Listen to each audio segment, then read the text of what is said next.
Amém? Diz assim a palavra do Senhor: aquele que habita no esconderijo do Altíssimo, à sombra do Onipotente descansará. Direi do Senhor: Ele é o meu Deus, o meu refúgio, a minha fortaleza, e nele confiarei.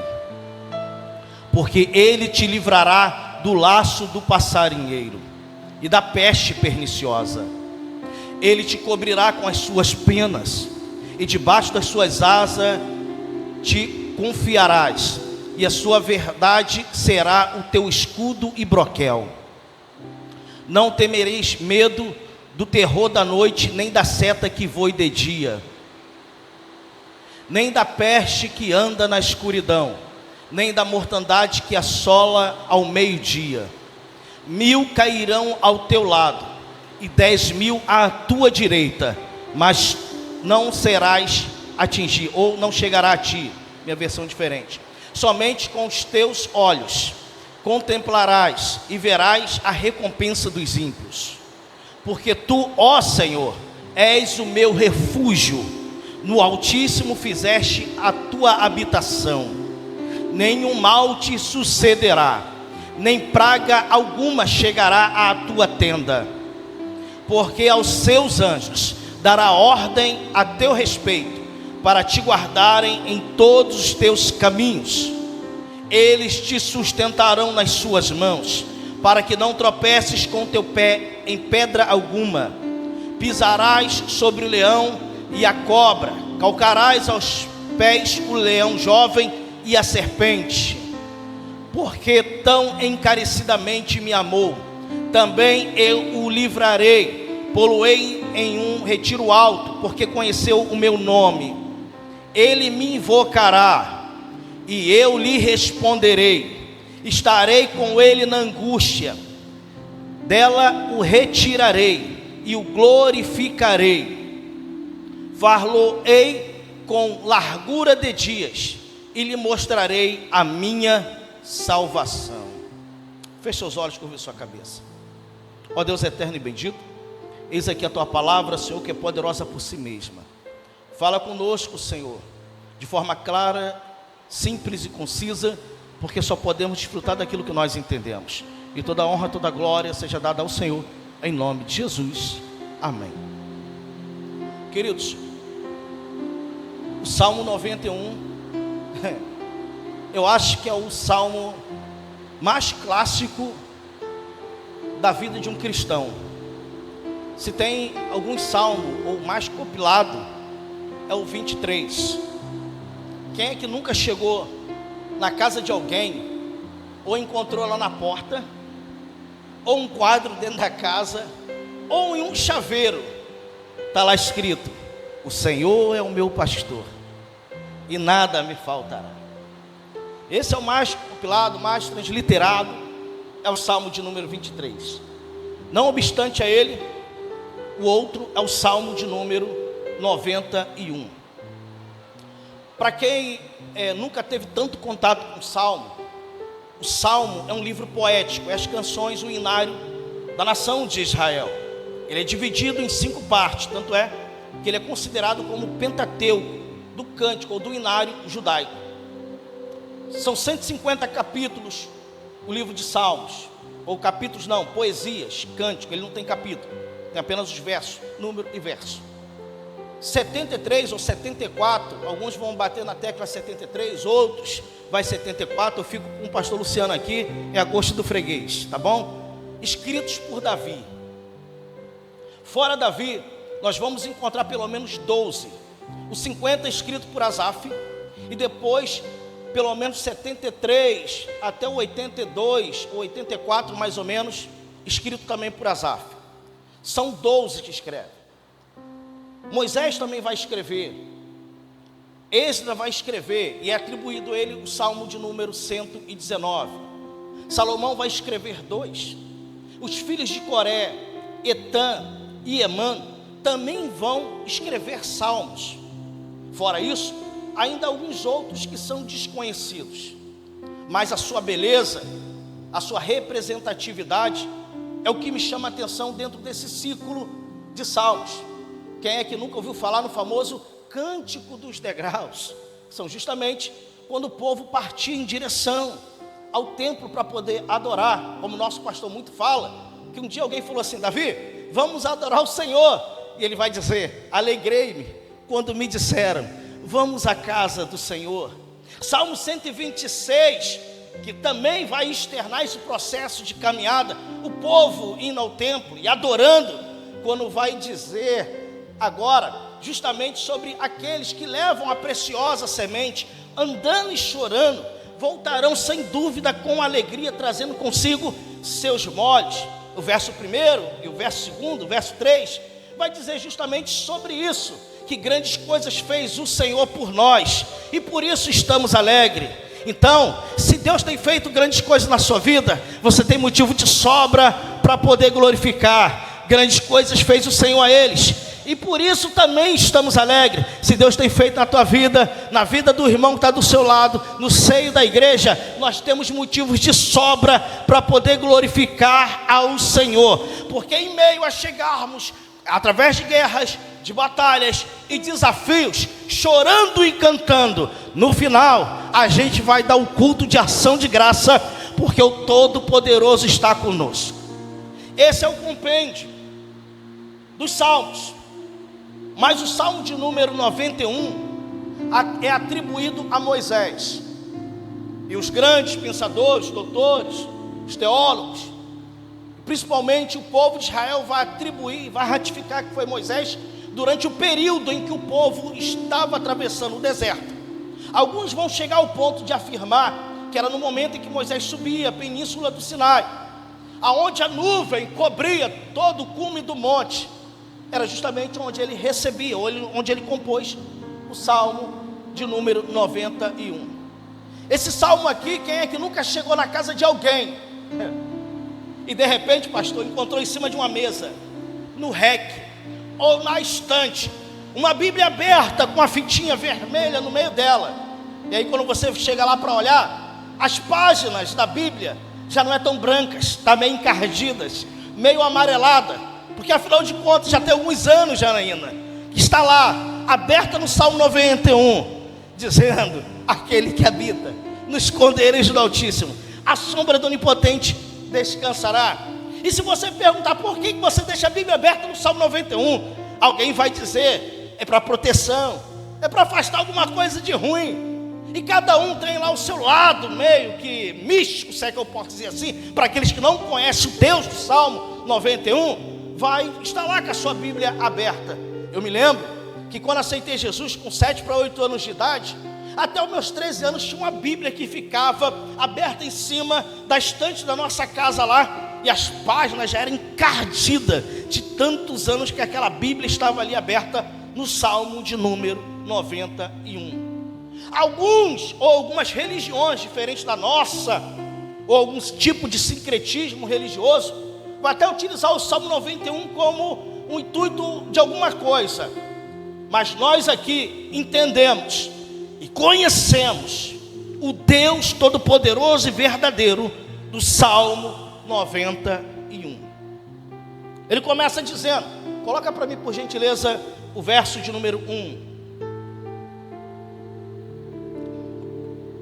Por que o povo de Israel, a nação de Israel, atribui a Moisés? Porque ele vai falar de todo o processo que o povo passa no deserto. Ele começa dizendo, a gente vai caminhar um pouquinho na Bíblia, tá?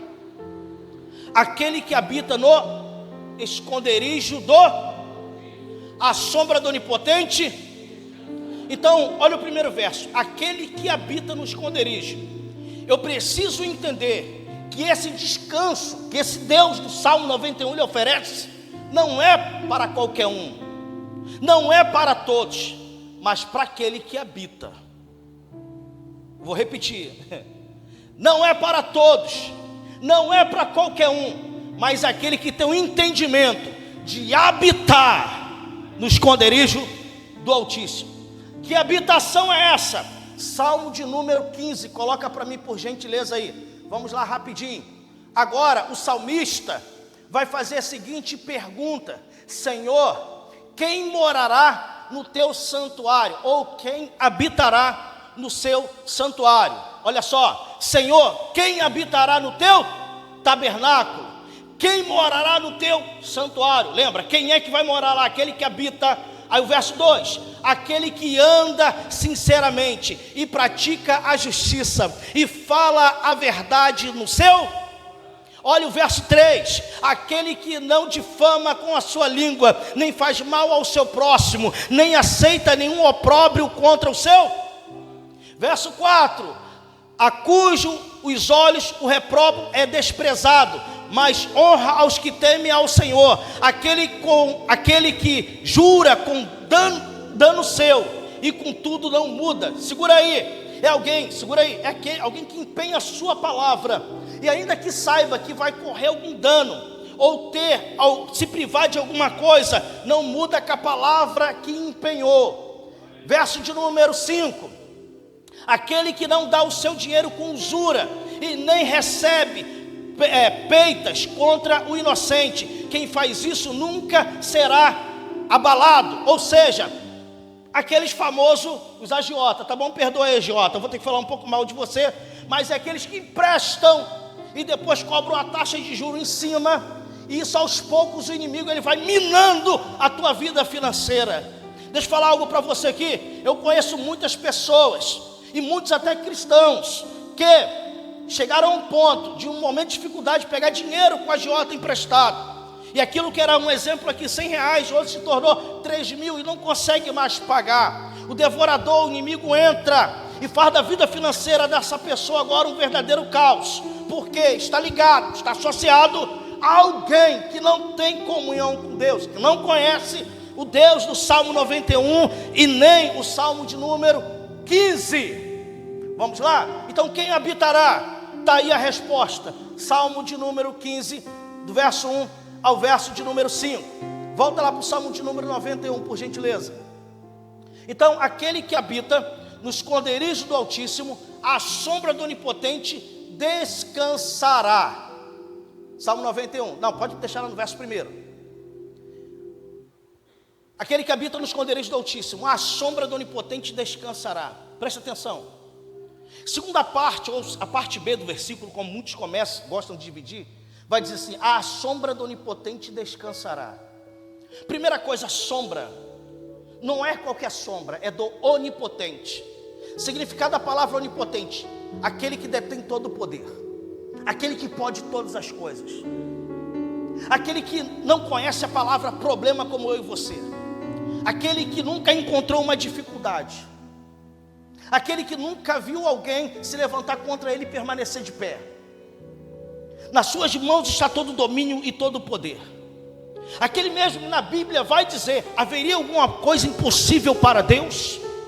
Então deixa eu te lembrar algo aqui: o que para você é impossível, para Ele não é nada. Aquilo que para você não tem mais jeito, Ele é a solução. Aquilo que para você acabou, Ele chama de recomeço. Então esse é o Deus Todo-Poderoso. Eu sinto a presença dEle aqui em nosso meio. Ele é onipotente, tudo Ele pode fazer, Ele pode todas as coisas. Só para lembrar para você, não existe nada que Ele não possa fazer por amor a mim, por amor a você. Basta apenas eu estar no esconderijo do Altíssimo, na sombra dEle eu encontro descanso. Então, a sombra do Onipotente, que sombra é esta?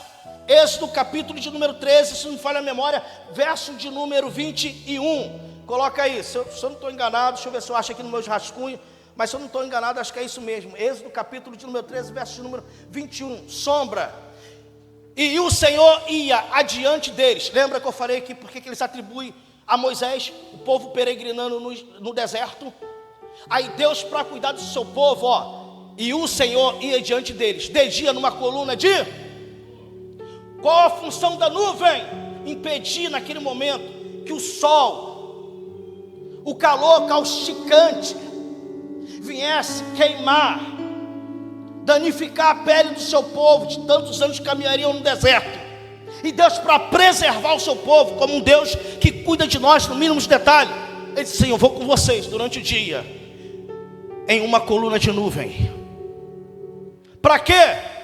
Para trazer sombra, para você não ser lesionado, para trazer sombra para você que precisa de um abrigo, para trazer sombra para você que precisa de um refrigério. Eu não sei como você chegou aqui. De repente o teu cotidiano e a tua vida tem sido causticante, mas Deus manda dizer para você que na sombra do Onipotente há descanso para você, há descanso para a tua alma, há descanso para a tua vida. E esse descanso que Ele nos proporciona, Ele vai nos restaurar de novo o físico, a saúde, as forças. Eu não sei se você chegou aqui cansado, mas eu tenho uma palavra para você. Essa sombra te renova, essa sombra te guarda, essa sombra te restabelece, essa sombra te renova.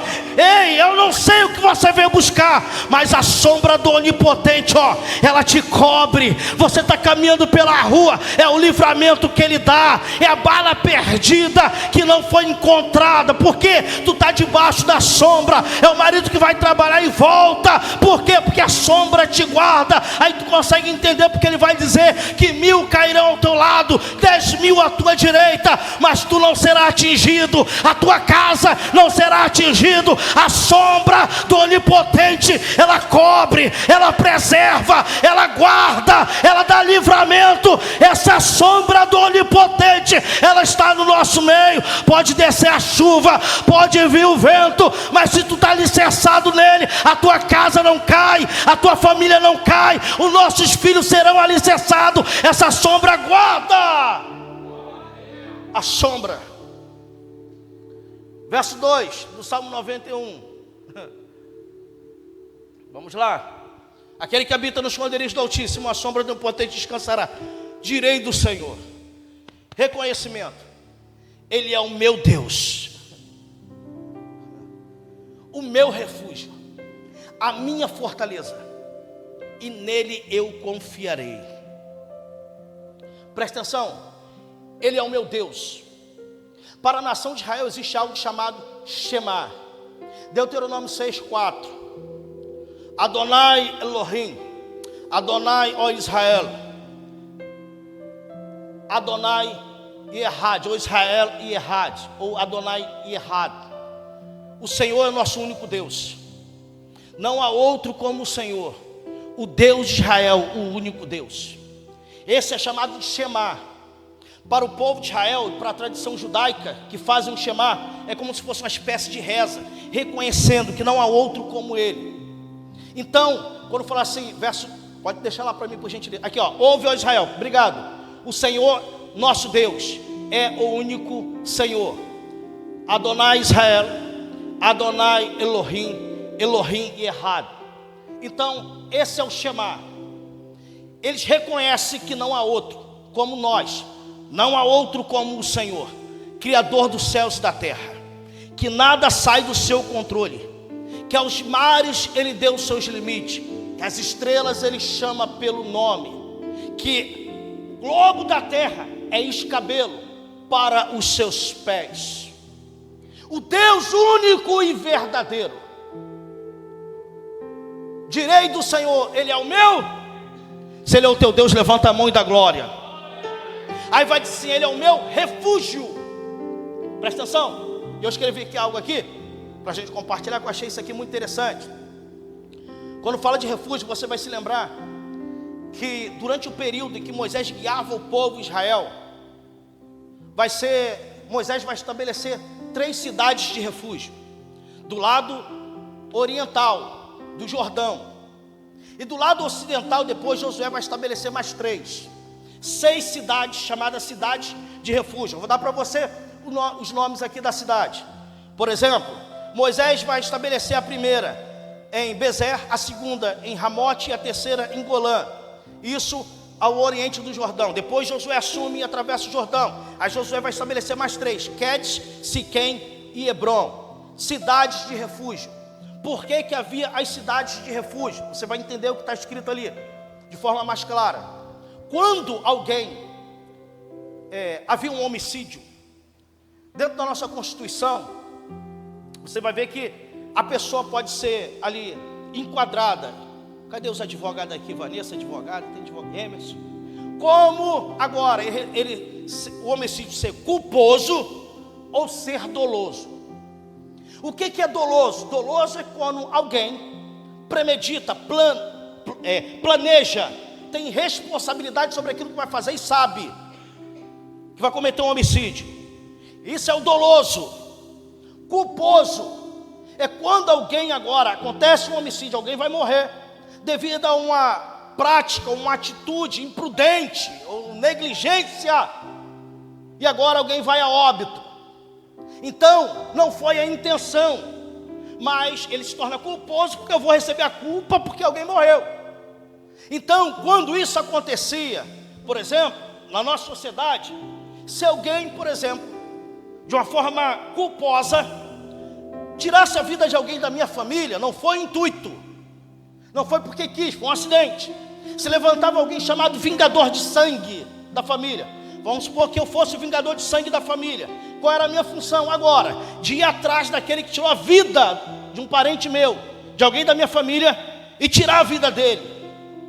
Esse era o vingador de sangue. Então eu ia ao encalço atrás para poder tirar a vida desse outro que tirou a vida de alguém da minha família. E antigamente, na lei, ou Vaikra, que é o livro de Levítico, vai dizer que é olho por olho, dente por dente. Então, era dessa maneira. E para que aquele que cometeu o homicídio, que não queria cometer, ele foi imprudente, a pessoa morreu, sabe que alguém da família se levantou para vir atrás. E qual é a única possibilidade que tem dessa pessoa sobreviver? Fugir, correr até uma dessas cidades, chamada cidade de refúgio. Uma vez que ele chegasse na porta da cidade, ele bateria na porta da cidade e o sacerdote da cidade abriria a porta. Esse homem entrava. Uma vez que ele entrava, o vingador de sangue não poderia matar, não poderia tocar nele. E há de ser que o tempo passando, o sacerdote daquela terra morresse, esse homem era livre para sempre. Deixa eu falar algo para você. Hoje nós temos uma guerra, nós travamos uma batalha e temos um inimigo que é o nosso adversário, e a todo tempo ele quer acabar com a minha vida, ele quer acabar com a tua vida, ele quer acabar com a tua família, ele quer acabar com a minha família. Mas nós chegamos nessa cidade de refúgio aqui, entramos por aquela porta, o sacerdote desse ambiente nos recebeu, e enquanto estamos aqui, esse sacerdote diz: nela não toca, nele não toca, nessa casa não toca, nesse filho não toca, porque tem um sacerdote. Esse sacerdote morreu há 2000 anos atrás e ressuscitou ao terceiro dia, e pela sua morte agora o vingador de sangue não tem mais poder sobre a nossa vida. É por isso que o salmista vai dizer que agora nós temos a autoridade para pisar serpentes e escorpião, e se tomarmos alguma coisa mortífera não nos causará dano algum. Deixa eu falar isso aqui, que é para alguém nessa noite. Deus está indo ao teu encontro. Existe um lugar de refúgio para a tua casa, existe um lugar de refúgio para a tua família. Nesse ambiente aqui, o mal não te toca, o inimigo não é louco de se atrever, tentar algo contra a tua casa e contra a tua família, contra a tua vida, porque o mais poderoso está no nosso meio. Ele não pode. Está no lugar que é o refúgio. Aquele que habita nos esconderijos do Altíssimo, a sombra do Onipotente descansará. Direi do Senhor: Ele é o meu Deus, o meu refúgio, a minha fortaleza. Nossa! Quando a gente fala de fortaleza, fala de algo intransponível. Quantos filmes já foram criados? A fortaleza. Eu me lembro, pastor Luciano, Highlander. Um dia que jogaram, nossa época, jogaram, os mais novos aqui, acho que nem sabem o que é isso. Eu acho que Highlander já se aposentou há muito tempo, aquele camarada, mas estava lá. Já, meu Deus do céu, tem alguém que falou, já até morreu lá. Mas vamos lá. Fortaleza é para dar a entender e deixar claro que nesse lugar você está seguro. Ele é a minha fortaleza, Ele é o meu lugar forte, Ele é o meu rochedo, Ele é a minha segurança, e é nele que eu confio. Eu não confio no braço do homem, eu não confio no sistema econômico.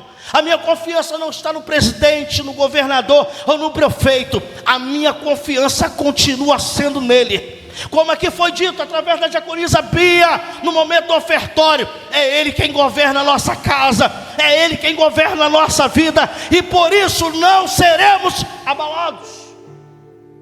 Verso de número 3: porque Ele te livrará do laço do passarinheiro e da peste. Vamos devagar, é o caminho para encerrar aqui, outro dia a gente termina. que dá uns 4 sermão, mas vamos lá. Porque ele te livrará do laço do passarinheiro. Durante a Idade Média, o período dos impérios, os imperadores, quando eles construíam suas fortalezas também, seus impérios, seus castelos, ou seus palácios, o que for, eles tinham o hábito de preparar grandes viveiros. Vou botar aqui, tá? Estou conjecturando, mais ou menos assim, o tamanho dessa igreja, daqui lá na porta, lá. Para que esses viveiros? Para ele colocar dentro desses viveiros aves exóticas, aves grandes. E para isso ele contratava alguém que tinha uma profissão chamada de passarinheiro. Esse homem que tinha essa profissão chamada passarinheiro, ele procuraria em uma fauna, em outro lugar, outro território, aves totalmente diferentes de tudo o que até então eles conheciam, para que quando ele trouxesse e chegasse outro imperador, um rei, olhasse para aquelas aves e ficasse surpreso, maravilhado com a quantidade de aves e os tipos de aves que ele tinha. Então ele contratava esse homem com essa profissão chamada passarinheiro. Esse homem tinha o hábito de preparar um laço forte, porque afinal de contas não era aves pequenas, era aves grandes, aves fortes, aves exóticas, aves que não se encontrariam em qualquer lugar. Então esse homem prepararia um laço e ficaria ali esperando o momento de uma das aves pisar nesse laço, passar pelo laço, ele aprisionar essa ave, trazer essa ave, colocar dentro agora daquele viveiro, para que quando o outro chegasse, olhasse e dissesse: nossa, é linda, nossa, é grande, olha que maravilha. Enquanto alguém falava assim: é minha, eu consegui, eu conquistei, a ave deixaria de voar, a ave deixaria de viver o que ela nasceu para ser. Ela perderia a sua identidade, porque ela está aprisionada, ela não está liberta, ela não está livre, ela está presa. E qual é o intuito do inimigo? É justamente esse. Aí tu não entende por que tu passa por tanto processo, porque que o inimigo prepara tantos laços. É porque ele olha para mim e para você e fala assim: não é qualquer um, não é qualquer uma. E ele tenta a todo custo aprisionar, prepara ciladas, prepara armadilhas. Só que o nosso Deus vai dizer que contra Jacó não vale encantamento, e vai dizer também que nenhuma ferramenta preparada prosperará. Então deixa eu falar algo para você. O inimigo pode até ter tentado aprisionar ou aprisionou alguém, mas nessa noite o mesmo salmista vai dizer que ele tem um poder de quebrar o laço do passarinheiro, quebrar as cadeias que prendem e voltar a dar liberdade de novo a essa pessoa, a essa ave. Eu não sei se tem alguém da tua casa, da tua família que está presa, aprisionada em algum processo ou alguma coisa, mas eu sei de uma coisa, que o nosso Deus Todo-Poderoso, Ele tem poder de quebrar toda e qualquer cadeia. Toda e qualquer cadeia. Ele é, e aqui eu fecho, Ele é a sombra que nos guarda, que nos protege. Ele é o nosso Deus. Ele é o nosso refúgio. Ele é a nossa fortaleza. Ele é aquele que nos livra do laço do passarinheiro. A pergunta que eu faço para você: o que Ele é para você? O que Ele é para você, Bia? O que Ele é para você, Frank? O que Ele é para você, Adriana? O que Ele é para você? O que Ele é? É com essa pergunta que eu fecho o sermão. Lembre-se, Ele é e pode todas as coisas. Para Ele não há impossível. E eu quero orar nessa noite. Eu quero orar. Você pode se colocar sobre os pés?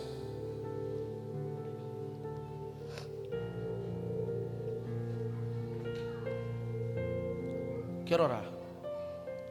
Aquele que habita no esconderijo do Altíssimo, a sombra do Onipotente descansará. Direi do Senhor: Ele é o meu Deus, o meu refúgio, a minha fortaleza, e nele eu confiarei. Porque Ele te livrará do laço do passarinheiro e da peste perniciosa. Ele te cobrirá com as suas penas, e debaixo das suas asas estarás seguro. A sua verdade é escudo e broquel. Não temerás espanto noturno, nem setas que voem de dia, nem pestes que andam na escuridão, nem mortandade que assola meu dia. 1000 cairão ao teu lado, 10.000 à tua direita, mas tu não serás atingido.